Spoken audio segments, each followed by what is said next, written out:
والمرسلین اما بعد قال اللہ تبارک و تعالی فی الکلامہ المجید اعوذ باللہ من الشیطان الرجیم بسم اللہ الرحمن الرحیم انما یرید اللہ لیذہب عنکم الرجس اہل البیت ویطہرکم تطہیرا صدق اللہ العظیم وصدق رسولہ النبی الجواد الکریم الامین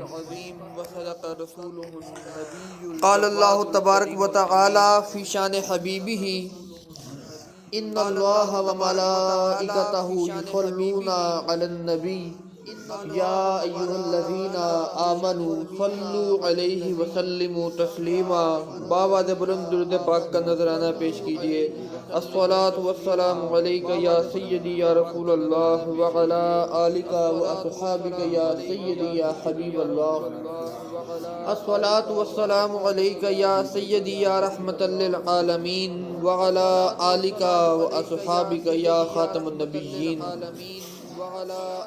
اللہ جل شانہ کا بے پایاں فضل و کرم ہے جس نے اپنا اور اپنے پیارے محبوب صلی اللہ علیہ وآلہ وسلم کا اور ان کے محبوب بندوں کا ذکر خیر کرنے کی دوبارہ توفیق عطا فرمائی۔ یہ توفیقات اللہ رب العالمین اپنے چنے ہوئے بندوں کو عطا فرماتا ہے، ہر کسی کو مولا کریم یہ توفیق عطا نہیں فرماتا۔ ایک مرتبہ حضرت رابعہ بصری رحمت اللہ علیہا سے ایک بندے نے سوال کیا کہ کس طرح پتہ چلے گا کہ اللہ کریم کی بارگاہ میں بندے نے توبہ کی ہے، وہ توبہ قبول ہوئی ہے یا نہیں ہوئی؟ آپ رحمت اللہ علیہ نے ارشاد فرمایا کہ اللہ کریم توبہ کی توفیق ہی اسے دیتا ہے جس کی قبول کرنی ہوتی ہے۔ جب توفیق مل جائے تو قبولیت میں شک نہیں رہتا۔ اسی طرح اللہ کے نبی اور اس کے مقرب بندوں کا ذکر خیر کرنے کی توفیق ہی تب ملتی ہے جب اللہ کریم اپنے اس بندے پر کرم نازل فرمانا چاہتا ہے۔ اللہ رب العالمین نے قرآن عظیم الشان میں ارشاد فرمایا انما یرید اللہ لیذہب عنکم الرجس، کہ بے شک اللہ کا ارادہ تو یہی ہے، اللہ تو یہی چاہتا ہے کہ ہر قسم کی ناپاکی کو دور کر دے۔ کس سے دور کر دے؟ اہل البیت، نبی کے گھر والوں سے، جو پیارے محبوب صلی اللہ علیہ وآلہ وسلم کے اہل بیت عظام ہیں، ان سے ناپاکی کو دور کر دے۔ وَيُطَهِّرَكُمْ تَطْهِيرًا، اور انہیں پاکیزگی کے ساتھ خوب صاف ستھرا کر دے۔ نبی پاک صلی اللہ علیہ وآلہ وسلم کے اہل بیت کے بارے میں اللہ رب العالمین نے فرمایا کہ میں چاہتا ہوں کہ ہر قسم کی نجاست کو، شیطانی غلاظت کو آپ سے دور کر دیا جائے، آپ کو پاکیزہ، منزہ، مبرہ کر دیا جائے۔ وہ کون سے نفوس قدسیہ ہیں، وہ کون سے ذوات گرامیہ ہیں کہ جن کے بارے میں اللہ رب العالمین نے یہ ارشاد فرمایا؟ ان میں دو طبقات شامل ہوتے ہیں۔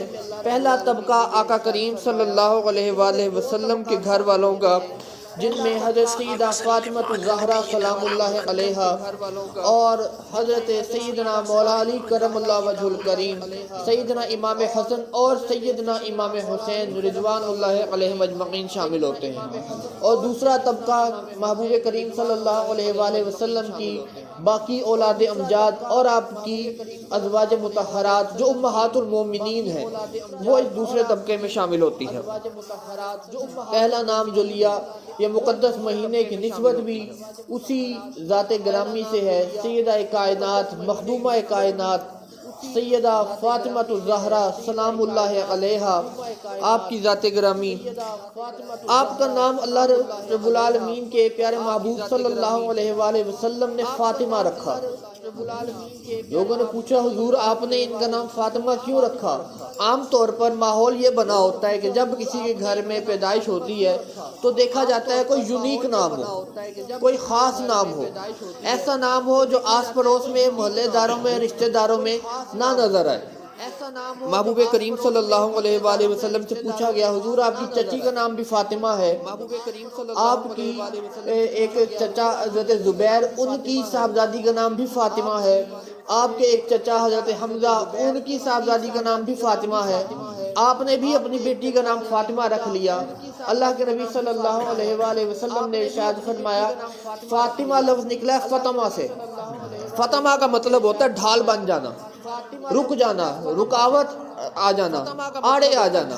اللہ کے نبی صلی اللہ علیہ وآلہ وسلم نے ارشاد فرمایا، میں نے اپنی لخت جگر کا نام فاطمہ اس لیے رکھا ہے کہ جو شخص اس سے محبت کرے گا، اس کی محبت جہنم کی آگ کے درمیان میں رکاوٹ آ جائے گی۔ جو اس سے محبت کرے گا وہ جہنم کی آگ تک نہیں پہنچ سکے گا۔ اللہ رب العالمین جہنم کی آگ کے درمیان ڈھال بنا لے گا۔ سیدہ فاطمہ الزہرا سلام اللہ علیہا کے محبت کو جہنم میں جانے کی ڈھال بن جائے گی۔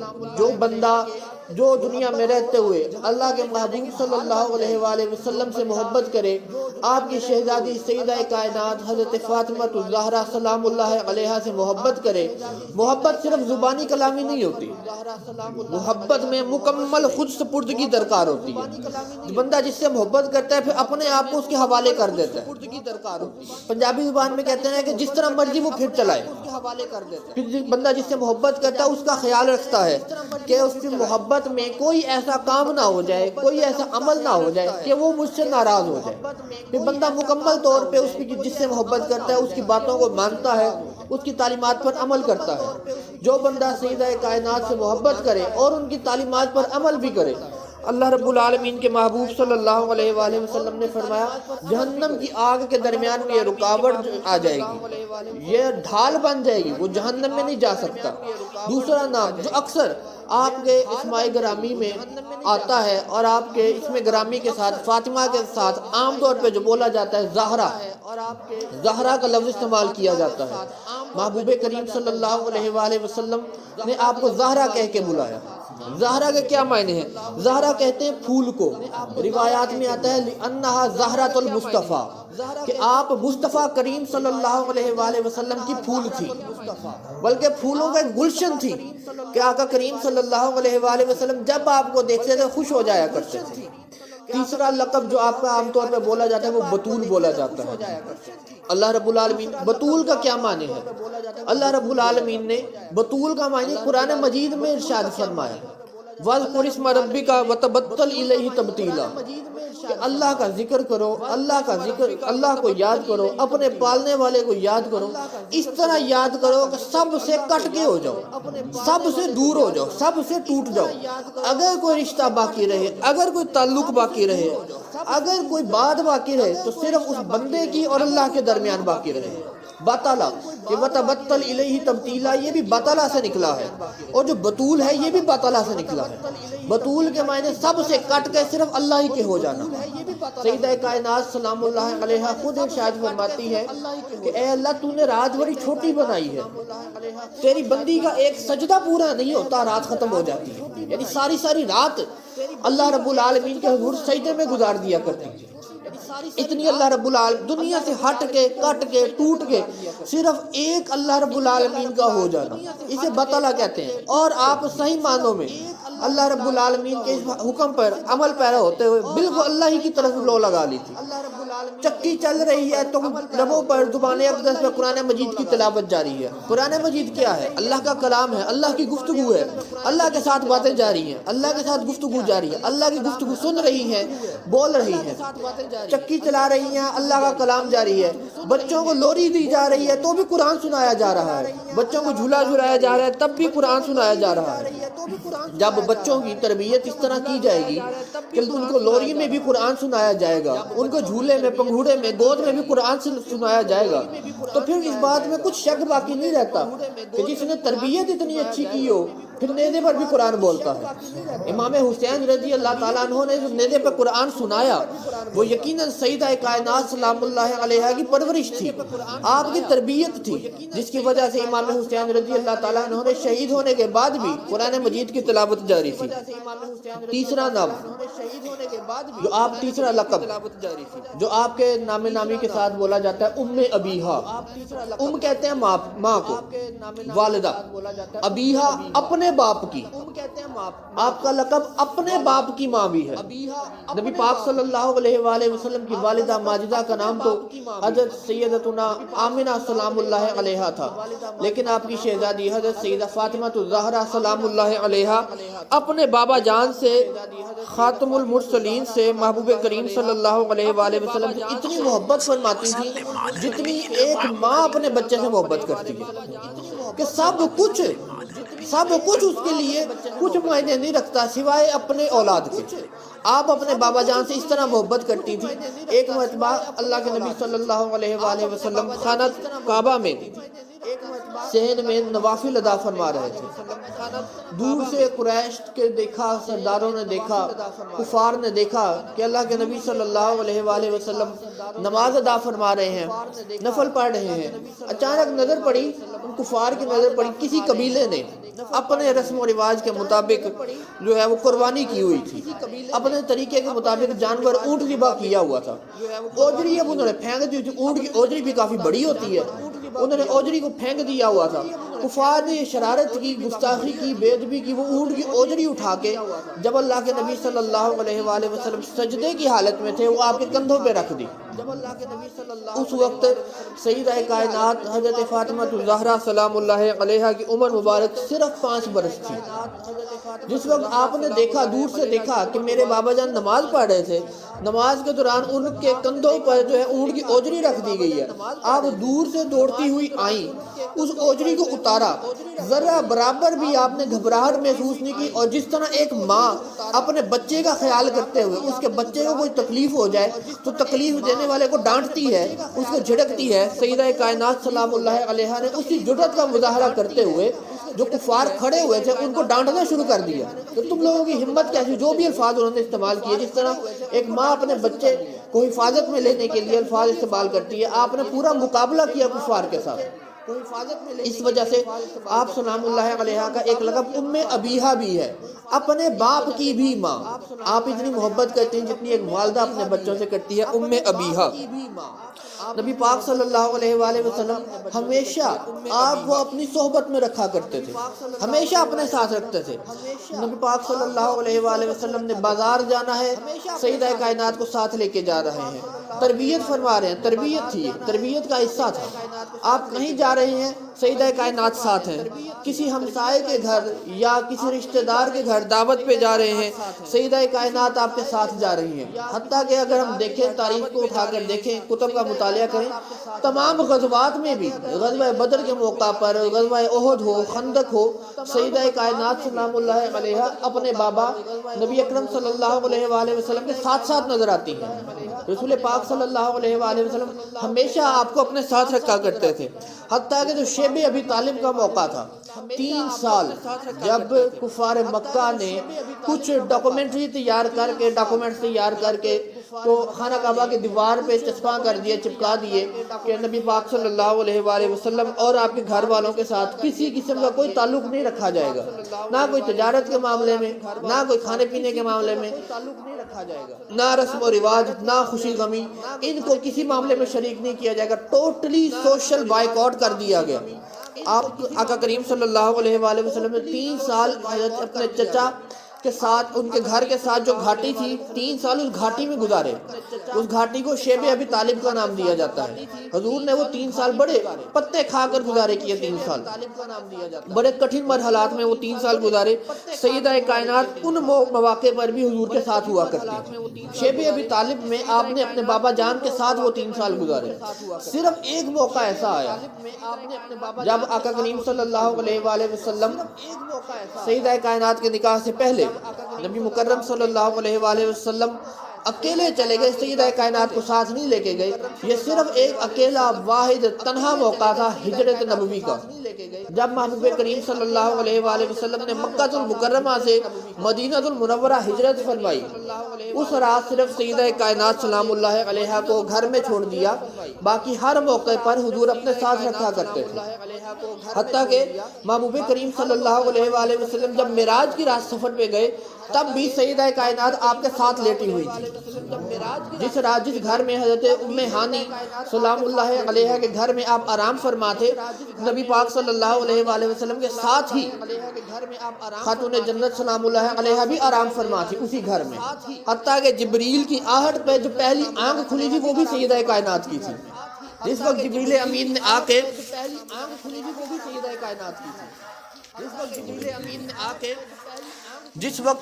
امین نے آ کے محبوب کریم صلی اللہ علیہ وآلہ وسلم کے نورانی تلووں کو بوسہ دیا تھا، اس وقت جو پہلی آہٹ سے جو پہلی آنکھ کھلی تھی وہ بھی سیدہ کائنات کی آنکھ تھی۔ معراج کی رات بھی جب حضور پاک صلی اللہ علیہ وآلہ وسلم اللہ کی زیارت کے لیے گئے، اس رات میں سیدہ کائنات آپ کے ساتھ تھی، آپ ہمیشہ ساتھ رکھا کرتے تھے۔ یہ آقا کریم صلی اللہ علیہ وآلہ وسلم کے اگر تعلیمات کو دیکھیں تو پتہ چلتا ہے کہ بچے کی تربیت بچپن سے ہی، چھوٹی عمر سے ہی اس کی تربیت شروع کر دی جائے، اسے اپنی صحبت دی جائے، اسے اپنے ساتھ رکھا جائے، پھر ہی بڑا ہو کر وہ کچھ مقام حاصل کر سکتا ہے۔ اگر بچے کو، اولاد کو بچپن میں ہی چھوڑ دیا جائے کہ نہیں ابھی بچہ ہے، ابھی کوئی بات نہیں، بڑا ہو کے کر لے گا، تو مٹی جب نرم ہوتی ہے تبھی اسے شکل دی جا سکتی ہے۔ اگر مٹی سخت ہو گئی، اس کو عرصہ گزر گیا پڑے ہوئے، تو پھر تو اس کو شکل نہیں دی جا سکتی، اس کو شکل دینا بھی مشکل ہو جاتا ہے۔ اگر اسے شکل دینے کی مٹی کو سخت ہونے کے بعد، وقت گزرنے کے بعد اسے شکل دینے کی کوشش کریں گے تو وہ تو ٹوٹ جائے گی۔ مٹی جب نرم ہوتی ہے، بچہ جب چھوٹا ہوتا ہے تبھی اس کی تربیت کی جاتی ہے۔ محبوب کریم صلی اللہ علیہ وآلہ وسلم نے ہمیشہ آپ کی پسند کو ترجیح دیا کرتے تھے۔ سیدہ کائنات تشریف لاتی، خاتم النبیین صلی اللہ علیہ وآلہ وسلم اپنی مسجد سے کھڑے ہو جایا کرتے تھے، کھڑے ہو کر استقبال فرمایا کرتے تھے، آپ کے ہاتھوں کو بوسہ دیا کرتے تھے، آپ کے پیشانی مبارک کو بوسہ دیا کرتے تھے اور اپنی جگہ پر بٹھایا کرتے تھے۔ جب بھی خاتون جنت سلام اللہ علیہا اللہ کے محبوب صلی اللہ علیہ وآلہ وسلم کہ بارگاہ سے رخصت ہونے لگتی، سید المرسلین صلی اللہ علیہ وآلہ وسلم خود دروازے تک چھوڑنے جایا کرتے تھے، ہمیشہ اپنی لاڈلی شہزادی سے بے انتہا محبت فرمایا کرتے تھے۔ اللہ کے محبوب صلی اللہ علیہ وآلہ وسلم نے ارشاد فرمایا، حضرت اماں عائشہ صدیقہ رضی اللہ تعالی عنہ سلام اللہ علیہ اس حدیث کی راویہ ہیں، آپ مروی کرتی ہیں کہ اللہ کے نبی صلی اللہ علیہ وآلہ وسلم نے ارشاد فرمایا، کانا یوم القیامت، کہ جب قیامت کا دن قائم ہو جائے گا، نادی منادن، کہ ایک آواز دینے والا آواز دے گا، من بطنان العرش، عرش کے کمرے سے، عرش کے اوپر سے آواز آئے گی، پکارنے والا پکارے گا، تمام لوگ، تمام اہل محشر جتنے بھی لوگ وہاں پر کھڑے ہوں گے ان سب کو پکارا جائے گا، ان سب کو مخاطب کیا جائے گا۔ کیا کہا جائے گا؟ اللہ کے محبوب صلی اللہ علیہ وآلہ وسلم نے ارشاد فرمایا، یا اہل الجمع، وہ سارے لوگ جو یہاں جمع ہیں، ان میں انبیاء کرام بھی شامل ہیں اور غیر نبی بھی شامل ہیں، اس میں سیدنا آدم علیہ السلام، سیدنا ابراہیم علیہ السلام، موسیٰ کلیم اللہ، عیسیٰ روح اللہ، تمامی انبیاء کرام اس میں شامل ہیں۔ اللہ کے نبی نے فرمایا کہ آواز دینے والا آواز دے گا، یا اہل الجمع، جتنے بھی لوگ یہاں پر اکٹھے ہوئے ہیں، نکسوا رؤوسکم، چاہے وہ کوئی غریب ہے، چاہے کوئی امیر ہے، چاہے کوئی نبی ہے، چاہے کوئی غیر نبی ہے، کسی بھی طبقے سے تعلق رکھتا ہو، وغضوا ابصارکم، اپنی نظروں کو نیچا کر لو، اپنی نگاہوں کو جھکا لو، حتی تمر فاطمہ بنت محمد علی الصراط، یہاں تک کہ محمد صلی اللہ علیہ وآلہ وسلم کی شہزادی فاطمہ الزہرا سلام اللہ علیہا پل صراط سے گزر جائیں۔ تمام اہل محشر کو مخاطب کر کے فرمایا جائے گا کہ قیامت کے دن کسی کے لیے کوئی پردہ نہیں ہوگا، جو کفن، جس کفن میں لپیٹ کے مردے کو دفن کیا جاتا ہے، وہ کفن بھی کسی کسی کو نصیب ہوگا۔ کوئی خاص ہوں گے کہ جس وقت قبروں سے باہر آئیں گے تو ان کا کفن صحیح سلامت ہوگا، اس دوران کسی کے لیے کوئی تمیز نہیں ہوگی، اس دوران ہر بندے کو افراتفری کا عالم ہوگا، اپنی اپنی پڑی ہوگی۔ اگر افراتفری سے کوئی محفوظ ہوگا، اگر کسی کو نفسا نفسی نہیں پڑی ہوگی، اگر کوئی قیامت کے قوانین سے مستثنا ہوگا تو وہ صرف رسول اکرم صلی اللہ علیہ وآلہ وسلم کی لاڈلی شہزادی سیدہ کائنات کی ذات ہوگی، کہ جن کے بارے میں فرمایا جائے گا کہ وہ انہیں پردے کے ساتھ، اور اللہ کے نبی نے فرمایا کہ جنت سے حضرت ابراہیم خلیل اللہ علیہ السلام کی زوجہ مبارکہ سیدہ سارہ سلام اللہ علیہا جنت سے 70,000 حوروں کے جھرمٹ میں آئیں گی اور انہیں اس جھرمٹ میں چھپا کر اپنے ساتھ جنت میں لے جائیں گی۔ اللہ رب العالمین کی بارگاہ میں دعا ہے کہ ہم سب کو محبوب کریم صلی اللہ علیہ وآلہ وسلم حضرت ابوبکر صدیق رضی اللہ تعالیٰ عنہ، بالکل یہ مہینہ حضرت ابوبکر صدیق رضی اللہ تعالیٰ عنہ کا مہینہ ہے۔ نبی پاک صلی اللہ علیہ وآلہ وسلم نے ارشاد فرمایا، میں نے اپنی زندگی میں تمام لوگوں کے احسانات کا بدلہ اتار دیا ہے۔ مجھ پر فتح مکہ کے موقع پر اللہ کے نبی صلی اللہ علیہ وآلہ وسلم نے ارشاد فرمایا کہ میرے اوپر کسی کا کوئی قرضہ نہیں ہے، میرے اوپر کسی کا کوئی احسان نہیں ہے، اگر کسی شخص کا احسان میرے اوپر باقی ہے تو ابوبکر صدیق ہیں، اور ان کے احسانات کا بدلہ میں نہیں دے سکتا، ان کے احسانات کا بدلہ کل قیامت کے دن اللہ رب العالمین خود دے گا انشاءاللہ۔ اگلا جمعہ حضرت ابوبکر صدیق رضی اللہ تعالیٰ عنہ کے فضائل پر ہوگا۔ اللہ رب العالمین کی بارگاہ میں دعا ہے کہ ہم سب کو نبی پاک صلی اللہ علیہ وآلہ وسلم کے اہل بیت عظام اور صحابہ اکرام کی سچی محبت عطا فرمائے۔ وما علینا الا البلاغ المبین۔